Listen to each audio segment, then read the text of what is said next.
नमस्कार, मैं हूं आपके साथ हर्षिता और आप देख रहे हैं स्टेट टुडे न्यूज। आइए शुरुआत करते हैं कुछ खास खबरों से।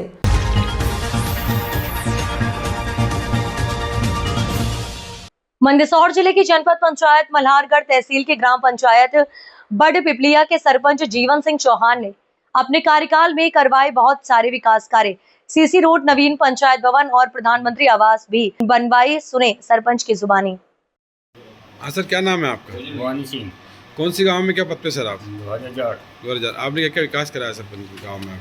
विकास तो है, स्टाफ डैम भी बनवाए, चेक डैम बनवाए, एक डैम का काम चल रहा है, प्रधानमंत्री काम भी चल रहा है मकानों का काम भी चल रहा है।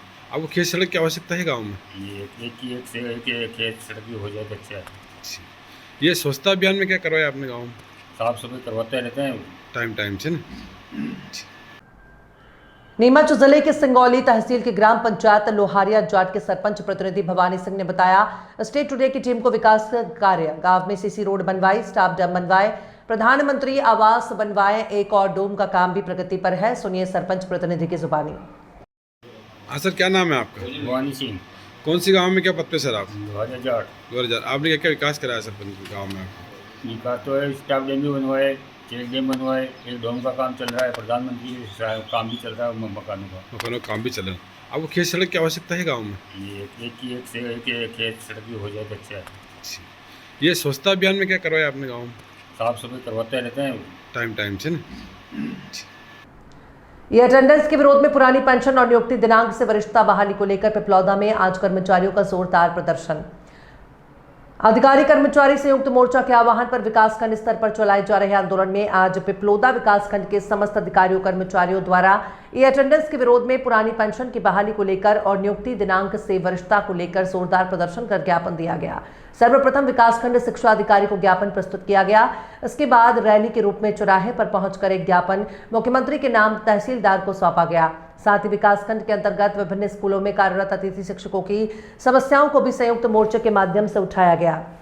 इस अवसर पर संयुक्त मोर्चे के समस्त पदाधिकारी पवन पटवा, नयूम खान पठान, गणेश मालवीय, अंबाराम बोस, जयंत सिंह राठौर, मोहन सिंह सोलंकी, राहुल वर्मा, विजेंद्र सिंह राठौर, रिदेश राठौर, अंशुल शर्मा, रतनलाल डिडोर, हरपाल सिंह, पुनीत जैन, लोकेंद्र सिंह देवड़ा, बाबूलाल धनेश्वरी, सुरेश जगदेव, मुकेश राठौर, रामदयाल अंजना, अविनाश निगम, राजकुमार सिंह राठौर, अशोक बंसल, मनोहर सिंह, मुज्जाल दे, मुबारक शाह, अशोक पाटीदार, सुनील जैन, राजेंद्र सिंह शक्तावत, मीरा खराडी, ममता सोलंकी, विनीता खड़िया, अनूप सिंह, सुरेंद्र सिंह ससोदिया, शिवनारायण पाटीदार, सरदार मोहम्मद शेख, राजेश कारपेंटर, सत्यनारायण जूनेवाल, तेज बहादुर सिंह सोलंकी, केएल मालवीय, राजेश सोलंकी, करुलाल गहलोत आदि लोग मौजूद रहे।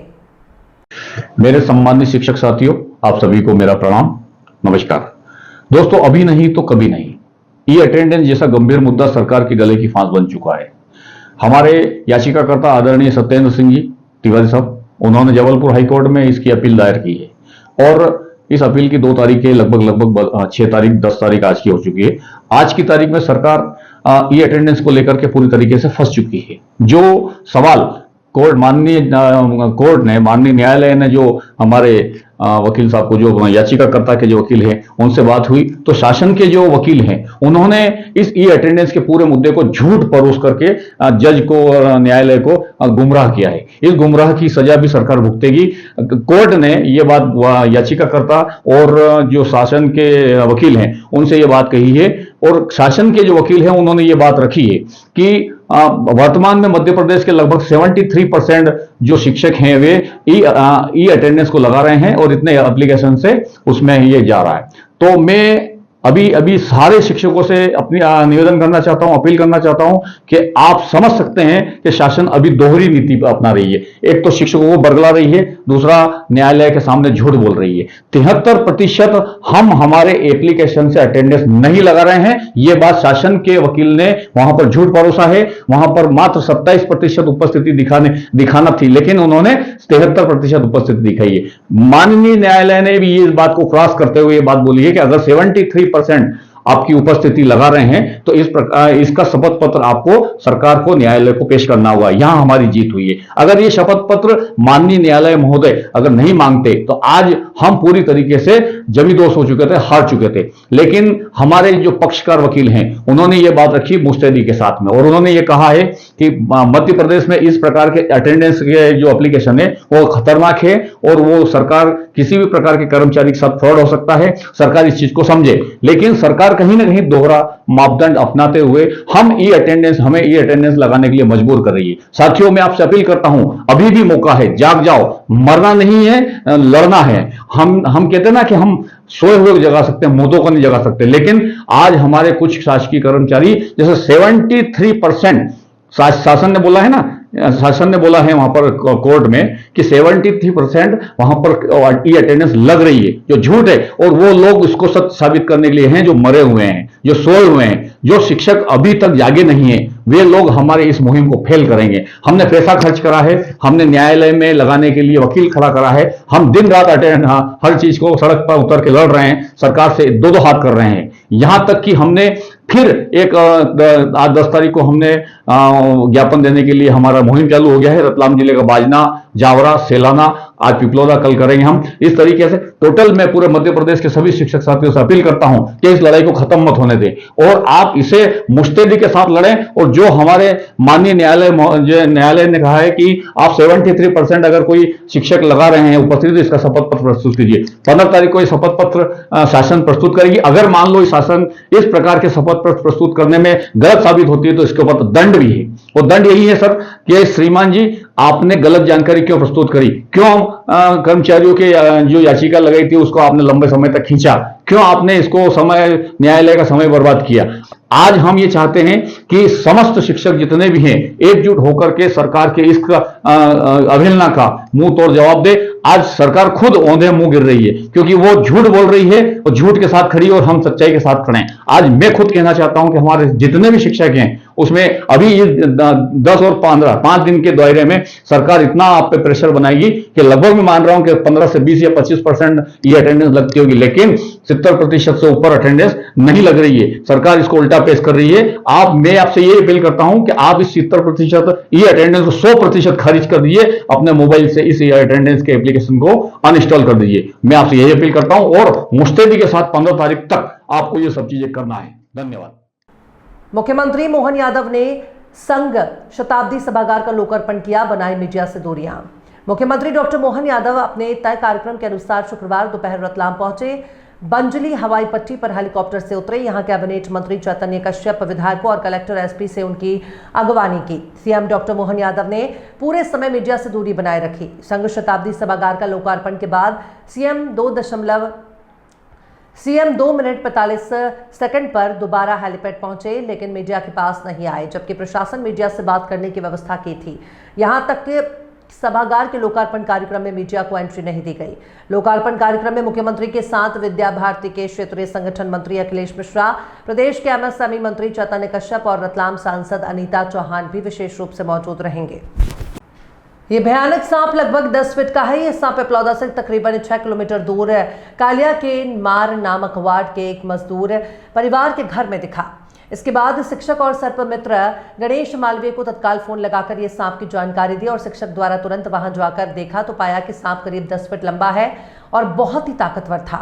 शिक्षक द्वारा बड़ी ही सहजता के साथ सांप को कब्जे में लेकर जंगल में छोड़ दिया गया, जिससे परिवार ने राहत की सांस ली। आपको बता दें कि सर्प मित्र गणेश मालवीय अपनी सेवाएं निःशुल्क प्रदान करते हैं। इस परिवार ने शिक्षक द्वारा की गई मदद के लिए कुछ चार्ज पूछा तो शिक्षक द्वारा प्रेम से मना कर दिया गया और कहा कि मेरी ये सेवाएं बिल्कुल निःशुल्क हैं। इस सांप को अजगर के परिवार से जोड़कर देखा जाता है। इस सांप के काटने से किसी की भी मृत्यु नहीं होती क्योंकि ये बिना जहर वाला सांप होता है, लेकिन फिर भी टिटनेस का इंजेक्शन जरूर लगाएं। नमस्कार। यह जो सांप आपने वीडियो में देखा है, इस सांप का नाम रेड स्नेक है, जिसे हम साधारणतः बोलते हैं चूहे जैसा मुंह और ऐसा ही सांप, चूहे जैसा मुंह दिखने वाला सांप। इसका नाम रेड स्नेक है। पूरे भारतवर्ष में इसे रेड स्नेक ही कहा जाता है। यह सांप वास्तव में देखा जाए तो अजगर की फैमिली से आता है, पाइथन के फैमिली से। इसका मुख्यतः जो व्यवहार है वो अजगर जैसा ही है। और यह जो सांप है यह पेड़ों पे ज़्यादा रहता है, पेड़ों का राजा कहते हैं। यह विषहीन होता है, इसमें जहर नहीं होता है। इसके काटने से किसी भी प्रकार की मौत नहीं होती, ना जानवर की ना इंसान की, पर काटता बहुत तगड़ा है। इसके दांत बहुत होते हैं, 2 पैरेलल ऐसे जमे होते हैं, एक के पीछे एक जबड़े में ऐसे होता है, एक नीचे से होता है। उसमें बड़े बड़े सुईनुमा जैसे जो पीछे की तरफ धंसे हुए ऐसे दांत होते हैं, जो बहुत ही ताकत के साथ काटता है, जिससे मांस तक फट जाता है। इतनी ताकत रहती है इसमें। बड़े बड़े सांपों में जो 10-10 फीट के पाए जाते हैं, उन सांपों में इतनी ताकत होती है। और इस सांप की मुख्यतः विशेषता ये है कि जिस भी जानवर को ये खाता है तो पहले उसको पकड़ता है, उसका दम घोटता है, पूरी तरीके से उसको मार के फिर वो उतार लेता है। तो इसे अजगर फैमिली से इसलिए कहा जाता है क्योंकि इसका व्यवहार अजगर जैसा है। आज यह सांप जो मिला है मुझे पिपलोदा के तकरीबन 6 किलोमीटर दूर एक गाँव, हमारा मोहल्ला है वार्ड नंबर 2 कालिया के मार, वहाँ पर एक फैमिली है, मजदूर परिवार, वहाँ से फ़ोन आया और हमने वहाँ का जाकर देखा तो वहाँ पर यह सांप भयानक रूप से अंदर घुसा हुआ था और इतनी आवाज़ कर रहा था कि भयावह वातावरण था। सब लोग डरे हुए थे, बच्चे भी छोटे थे, मुर्गे भी थे वहाँ पे, बहुत सारे जानवर भी दूसरे भी थे, बकरियाँ भी थी, सब डरे हुए थे। तो वो जाकर के देखा, बड़े इत्मीनान से इस सांप को पकड़ा और थैली में भर के और उसको हमने जंगल में विचरने के लिए छोड़ दिया गया है। ये सांप बहुत ही शांत स्वभाव का है, लेकिन छड़ने के पश्चात ये बाइट करता ही करता है। बस यही है कि आप कभी भी स्नैक बाइट हो तो अंध फंद धंध ये जंतर मंतर तंत्र में ना पड़ें और किसी भी प्रकार के जादू टोना इनमें ना पड़ें। अस्पताल जाएं, जिला अस्पताल जाएं, सरकारी CSC हॉस्पिटल जाएं, जहां भी आपको ठीक लगे हॉस्पिटल ही जाना है। मेडिकल लाइन की आपको इसमें दवाई लेना है, ट्रीटमेंट करवाना डॉक्टर से, और आप ये अंधविश्वास वाली चीज़ें ना करें। मैं सर्पमित्र हूँ, ये सारी चीज़ें जो है आए दिन होती रहती है और मेरी ये सेवाएँ सर्पमित्र के नाते बिल्कुल निःशुल्क हैं, किसी प्रकार की कोई शुल्क नहीं है। कृपया इस चीज़ को भी आप ध्यान रखें जो भी है। और सांपों से जुड़ी किसी भी जानकारी के लिए आप मुझसे संपर्क कर सकते हैं। स्नैक बाइट का आप अगर वास्तव में देखें तो किसी भी ओझा गुनी के पास संपर्क न करें, सीधा सीधा आप अस्पताल जाएं, डॉक्टर से संपर्क करें। धन्यवाद। पत्रकारिता की आड़ में मेडिकल संचालकों को ब्लैकमेल कर रुपए ऐंठने वाले तथाकथित पत्रकारों के विरुद्ध कोतवाली पुलिस ने कार्रवाई की। घटना का संक्षिप्त विवरण इस प्रकार है। थाना कोतवाली पर शिकायतकर्ता आवेदक पवन वर्मा पिता प्रेम नारायण वर्मा उम्र 26 साल निवासी गंगा आश्रम सीहोर ने थाना उपस्थित होकर आवेदन पत्र प्रस्तुत किया कि दिनांक 9 अक्टूबर 2025 को दोपहर में 4 लोग, 2 महिला और 2 पुरुष उसके मंडलोई मेडिकल स्टोर पर आए और महिलाओं द्वारा उससे अबॉर्शन किट मांगा गया, जो उसके द्वारा डॉक्टर का पर्चा मांगते हुए उन्हें किट दे दिया। तो उन लोगों ने उसका वीडियो बना लिया और बोले कि हम पत्रकार हैं और उससे गर्भपात के किट रखने और बेचने के नाम पर ड्रग इंस्पेक्टर से कार्रवाई करने का दबाव बनाकर 30,000 रुपए की मांग की और अपना मोबाइल नंबर देकर बोले कि 10 मिनट के अंदर हमें जवाब दो वरना हम आपकी न्यूज़ चलाएंगे। उसने एसोसिएशन को सूचना दी तो पता चला कि इन लोगों ने अन्य मेडिकल स्टोर संचालकों से भी न्यूज़ चलाकर कार्रवाई कराने का डर दिखाकर अनाधिकृत रूप से पैसों की मांग और पैसे ऐंठ लिए हैं।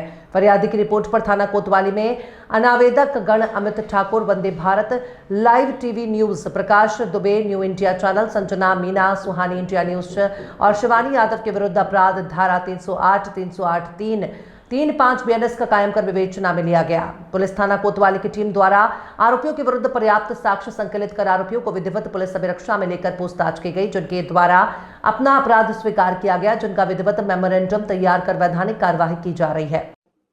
देखिए, कल जो है यहाँ की जो मेडिकल एसोसिएशन है उनके द्वारा जो है 4 व्यक्तियों के विरुद्ध, जिनमें 2 पुरुष और 2 महिलाएं हैं, ये कहते हुए कि उनके द्वारा जो है कुछ प्रतिबंधित दवाएं जो है अबॉर्शन वगैरह के काम के आती हैं, वो दवाएं जो है वहाँ से महिलाओं के माध्यम से अप्लाई कराई जा गई और उसके उपरांत जो है उनको जो है एक्सटॉर्शन का काम किया गया, उनसे जो है अड़ीबाजी करते हुए उनसे पैसों की डिमांड की गई। ऐसी जो है एक लिखित शिकायत प्रस्तुत की थी। उसे लिखित शिकायत पर हम लोगों ने जो है 4 लोगों के विरुद्ध जो है प्रकरण पंजीबद्ध किए, जिसमें 3 लोग जो है लोकल जो आपका यूट्यूब चैनल वगैरह रहता है उससे जुड़े हुए हैं और एक सामान्य। खास खबरों में फिलहाल इतना ही। और भी खबरों के लिए आप देखते रहिए स्टेट टुडे न्यूज़।